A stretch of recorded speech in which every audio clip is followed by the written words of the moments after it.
The fans are invested too. Generations have come to love and root for the team year after year. Now Gayle Benson says she's ready to make a commitment to the city and the fans about what will happen to the Saints. Tonight, in an exclusive interview with the Saints owner on her succession plan, and a story we did in partnership with our Saints analyst Jeff Duncan of NOLA.com and the Times-Picayune. You kind of feel like you're a steward of the team for the state. I am. What does that mean? Well, it means that I'm not going to be here forever. I'm 74 years old. We're going to all die one day, and I know that. So I am a steward for this. I mean, God gives us gifts, and this is a gift, and we help other people with it. In a way, Saints owner Gayle Benson plans to give New Orleans a gift too. Her succession plan comes with a promise. Proceeds from the sale of the team will go to the New Orleans area, a yearly multi-million-dollar windfall. And when the team changes hands, it must remain in New Orleans. Tom Benson, he came up with the idea of leaving everything to me. And then, of course, I have no heirs. So my wish, and Dennis is the executor of my estate, so my wish is to scatter all the goods and gifts that God has given me and that Tom has given me to this city and community. So this is your idea? Oh, absolutely. So the plan now would be to, and hopefully it's a long way away, I hope so. Yes. But the plan now would be, it's at some point many years away, but the team would be sold. It would be so. All the teams would be sold. All of my assets would be sold. And Dennis would be in control of scattering it throughout the community. And I've already listed who gets what and where it goes and where I want it to go. And it would be part of the foundation where they would give money annually? It will be the foundation. And then the foundation would be giving money to the city on an annual basis. It'll go on forever. Yeah, I was going to say, I mean, it's billions of dollars. It is. But again, I can't take it with me. Yeah. And the only way to be happy is to scatter it around and make other people's lives richer. And Dennis Lauscha will essentially decide the next owner of the Saints? He will. He will put it up for bid, and the highest bidder will get it, and then that'll be it, and the money will go to the city. But you want the team to stay in New Orleans forever? I do. I would like it to stay in New Orleans forever, and that's going to be one of our stipulations when we sell the team, is that it stays here. So we won't sell, or Dennis won't sell to another person that wants to take it away. Dennis Lauscha is the president of the Saints, a New Orleans native, Jesuit graduate who became a trusted advisor of the Bensons after joining the organization in 1998. She basically says it's on you to pick the next owner. It is, but I mean, it's not as though I don't feel the importance of that decision. It's not. It is extraordinarily important, again, and I would tell you that I have a tremendous amount of respect for Mr. Benson, a tremendous amount of respect, obviously, for her. I know, what this team meant to them. I know what this team means to the city, and I'll do everything in my power to make sure that that decision on who the next owner is an owner who is committed to this community as he and she were. I mean, don't screw that up. No, believe me, I don't plan to. Absolutely, I won't screw that up. Lauscha is executor of the will. The Bensons set it up so if something happens to him, Saints general manager Mickey Loomis and another longtime trusted advisor, senior vice president of communications Greg Bensel, would then select the next owner. How long do you have to find the right owner? I mean, you have.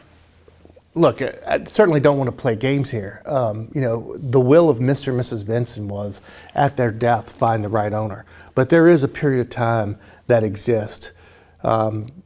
Typically what we've learned from Mr. Benson's estate and whatnot, there is a period of time that is allowed to get things in order and to make sure we have enough time to make the best decision on who the next owner is going to be. It certainly won't be a rush decision by any stretch of the imagination. But it could be months or years. Years, yeah, absolutely. It could potentially be years. Yeah.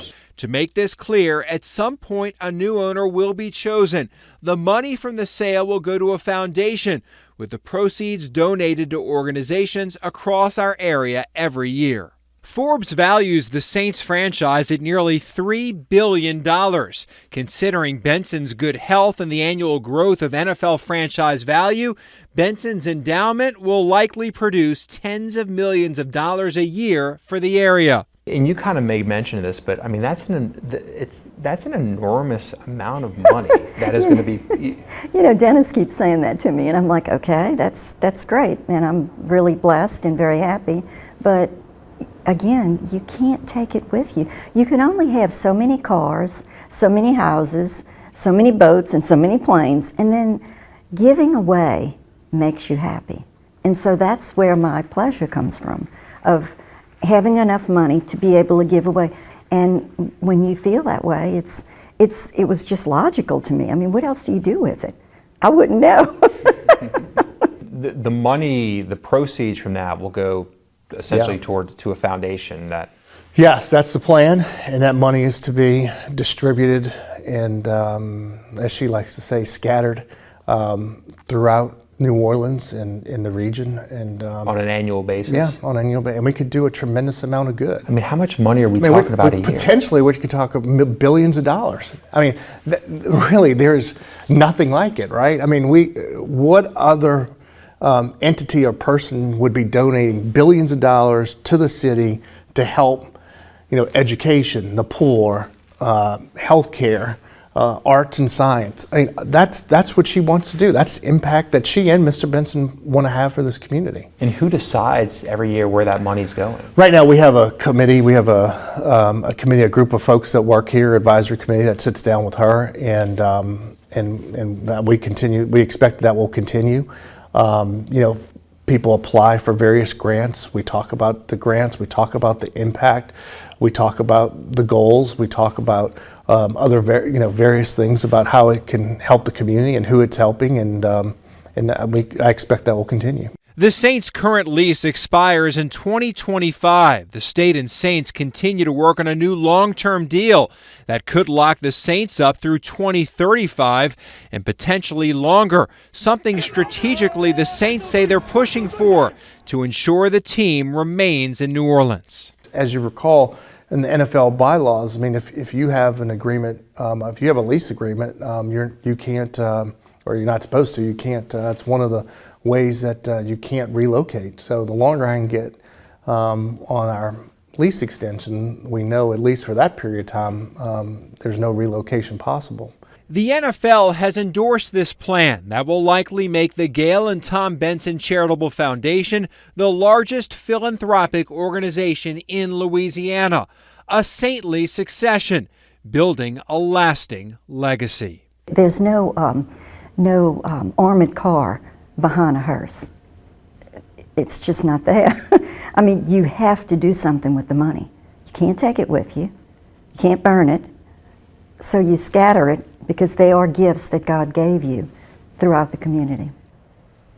You can go to NOLA.com right now to read Jeff Duncan's version of this story. That story goes into more of the succession plan and just how much money organizations in our city and area could get every year through this foundation. Again, that story is posted right now on NOLA.com and will also be in tomorrow's newspaper.